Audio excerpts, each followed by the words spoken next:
Alright, we're going to add our next section. So skip a line, make sure you have room here. Our title is going to be probability.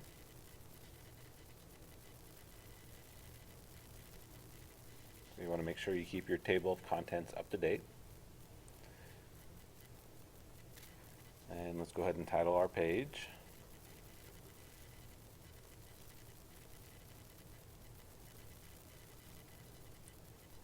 Alright, so when we think about probability, we're thinking about the chance of something happening.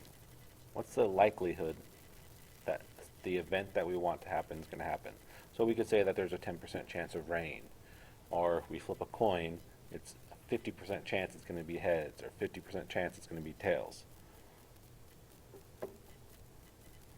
So when we define probability, the way I define it is what I want to happen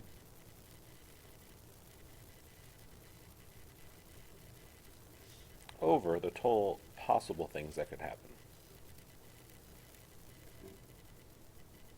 So let's look at an example. Imagine we had a dice, a number cube, and it's labeled 1, 2, 3, 4, 5, 6, and we want to know the probability that we're going to roll a 2. And so on the number cube, or a die, how many 2s are there? Well, there's only 1. So what I want to happen is I want it to be a 2, and there's only 1 of those. The total things that could happen is 6. So our probability is 1 out of 6. Let's look at another example with a number die. Or let's say I wanted to look at the probability of an odd number. So on a die you have 1, 2, 3, 4, 5, 6. So the odds are 1, 3, and 5. So what I want to happen is it to be odd, so there's 3 odds, over 6. And then we can reduce the fraction to 1/2. So the probability of rolling an odd would be 1 over 2.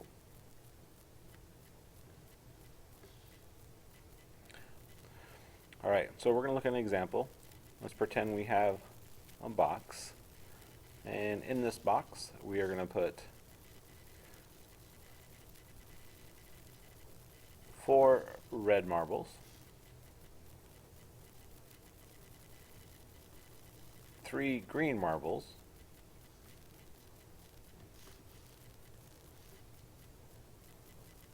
and 3 orange marbles.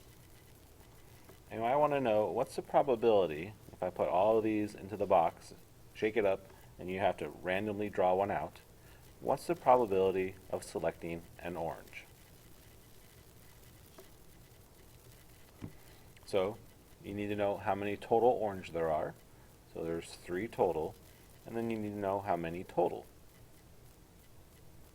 So we have 4, 3, and 3, and so there's a total of 3 marbles in the box. And so our probability of selecting an orange would be 3 out of 10.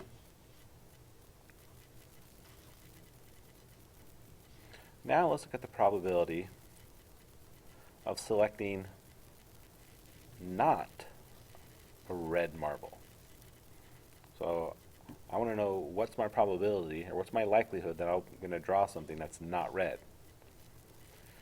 So if there's 4 red, how many colors are not red?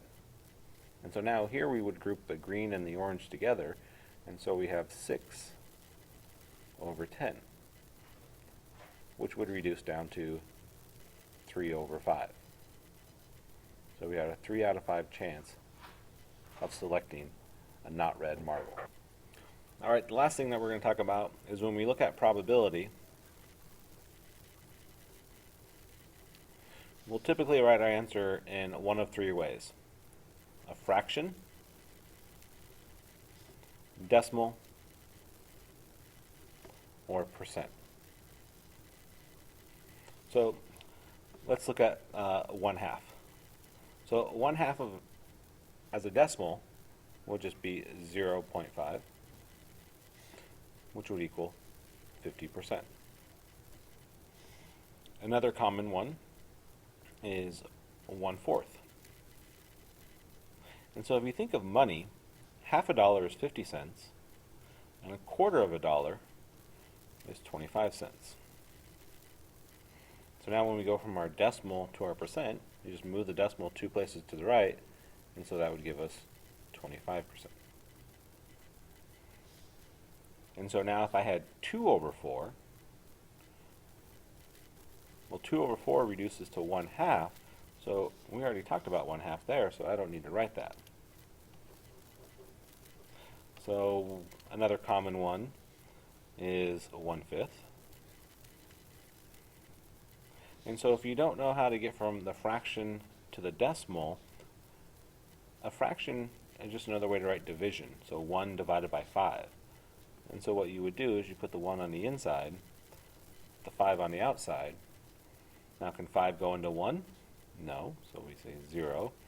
And now this is where we add the decimal, move it up, and add a 0. Can 5 go into, now we look at this as 10 because we moved the decimal up. So how many times does 5 go into 10? 2 times. 2 times 5, 10. So 1/5 as a decimal is 0.2. Now as a percent, you move this once, twice, and so that would be 20%.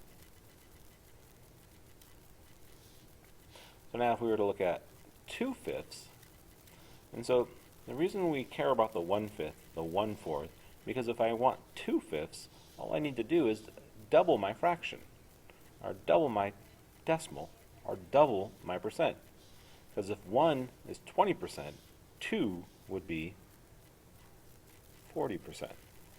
And so as a decimal, this would be 0.4. Or if I wanted, let's try 4/5. So if 1 is 20, 4 would be just 4 times 20, which would be 80%, which is 0.8. Notice we didn't write the 0. One more fraction that you should be aware of is 1/3. And so if we were to divide this, add the 0, move the decimal up, 3 goes into 10 3 times, so now we multiply.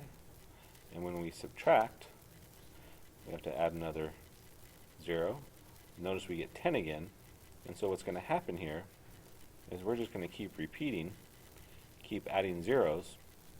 And so we say 1/3 is just 0.33 repeating. That's what the little line above the number means.